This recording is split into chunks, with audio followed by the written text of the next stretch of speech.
Vito Corleone's first appearance marks an unprecedented moment in mainstream American cinema, a scene shrouded almost entirely in darkness. His face is submerged in shadow, with only a faint glimmer of reflected light. A top light casts his eye sockets into deep shadows, creating the iconic eyeless lighting, a visual metaphor for emotional opacity and dehumanization. This lighting style would later become known as the Godfather light, a hallmark of cinematic restraint and psychological suggestion. In many ways, The Godfather pioneered a new visual language, dark realism, a lighting philosophy that uses realistic sources to construct some of the most mythic shadows in film history. This aesthetic legacy continues in David Fincher's Say 7M, Ridley Scott's American Gangster, and even horror films like The Conjuring. Cinematographer Gordon Willis insisted that every beam of light must be motivated,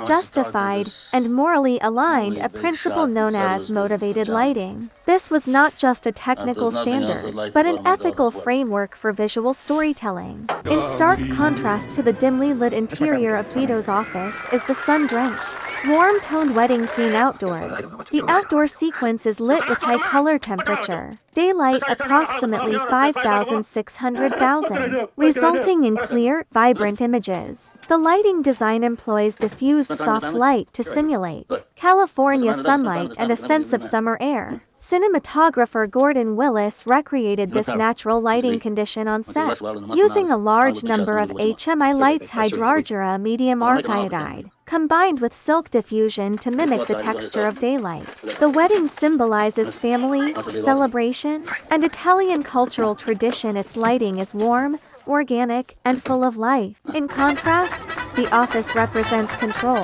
negotiation, and moral ambiguity beyond the reach of law, where the lighting is tightened, enclosed, and oppressive. The parallel cross-cutting between these two opening scenes efficiently establishes the narrative settings. At the same time, the contrast in color, temperature between the warmth of familial affection and the coolness of internal violence enables Coppola and Willis to achieve. In the restaurant execution scene, lighting transitions from a warm background to a cool foreground, with color temperature dropping to 4,000 to 100,000.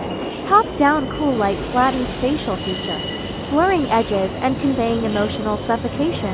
This combination of color, temperature, and contrast reversal visualizes Michael's psychological fracture from hesitation to irreversible action. Though seemingly practical, the ceiling light is shaped by a diffusion gels, preserving the illusion of realism while controlling tone. The film's final montage juxtaposes a church baptism with a sequence of mafia executions, using lighting contrast to build religious symbolism. The church is lit with broad, soft ambient light 5,000,000, evoking sanctity. In contrast, the execution scenes use hard-edged sidelight, casting sharp shadows and a destabilized rhythm. Lighting thus becomes the hinges of moral paradox, linking holy water and blood under one visual grammar. As Michael fully embraces his role as Don, Willis abandons traditional key lighting in favor of ambient edge illumination. His face gradually sinks into darkness, a textbook case of keyless lighting, symbolizing the concealment of conscience and fate. By removing the key light, the character exits visual centrality, signaling a loss of moral gravity. When Michael stood at the doorway, slowly sinking into darkness, he also inherited the power of the old Godfather.